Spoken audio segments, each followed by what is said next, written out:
Squire John Roddey was an important figure in the early 19th century of eastern York County, South Carolina. He was born in 1805, and in 1828 he married Mary Greer Wiley, better known as Polly, a daughter of Thomas and Nancy Greer Wiley. While living close to the Neely's Creek ARP Church, he served as postmaster of the Neely's Creek Post Office from 1827 until it closed in 1845. After moving to Coach Tavern in 1855, he served as the postmaster for the Coach Tavern Post Office until his death. He was in business with his brother-in-law Joseph Wiley between 1846 and 1851 in a mercantile store near Richburg known as Wiley and Roddey. This was the beginning of a series of closely interconnected businesses involving 3 generations of the Roddey family and the closely related Wiley and Moffett families. Joseph Wiley was his brother-in-law and would go on to become the leading merchant in Chester and a large-scale philanthropist. We actually cleaned his gravestone in a previous video.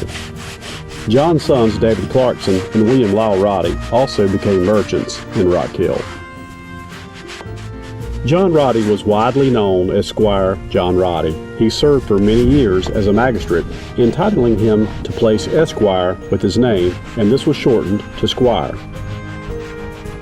In addition to farming his large acreage, he operated the store and other businesses he purchased from W.P. McFadden at Coach Tavern in 1855, served as postmaster, and worked as a surveyor. As one of the leading surveyors in York County, he drew many plats, including a number of those used to describe properties being granted to former owners of Catawba Indian leases after the Treaty of 1840.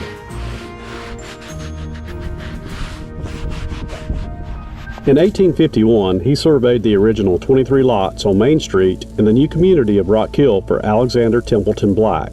He also purchased the second lot sold in Rock Hill from Black.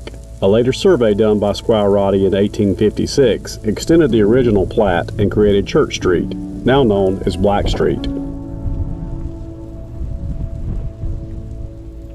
John Roddey stated in his will that he worshiped at Neely's Creek ARP Church his entire life.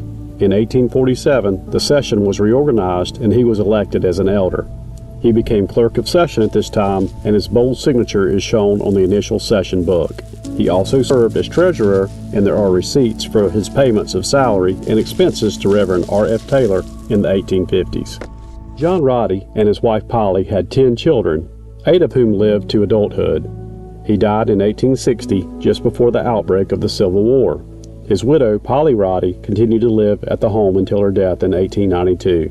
John Roddey was destined to live at his new home in Coach Tavern for only 5 years. He died in 1860. The Yorkville Inquirer reported on his death on July 5, 1860. It is our melancholy duty to announce the death of a highly esteemed and useful citizen. As an officer of the law, fearless and impartial in his decisions, and as a citizen, he always had the good of his country in view and was ready to discharge faithfully and to the best of his ability every duty imposed on him. He lived an unblemished life and died, lamented by a large circle of friends. He leaves a wife and large family to mourn his loss, but others than they will bedew his grave with tears. Another sphere of existence has been assigned him, and we have reason to believe that he's reaping the reward of the just. His will states that he left his wife, Mary G. Roddey, the plantation whereon I now live, known as the McFadden, Horn, and Story Tracts, about 700 acres.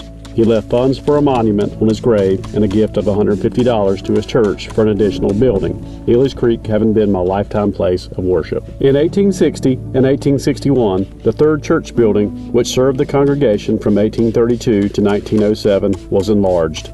This was probably partially due to John Roddey's gift. The building was extended by 20 feet, which allowed for more pews to be added. A partition in the middle of the church separated the pews for men and women.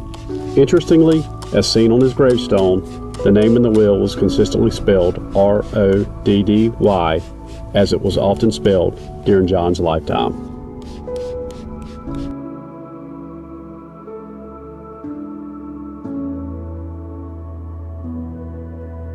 Thanks for watching.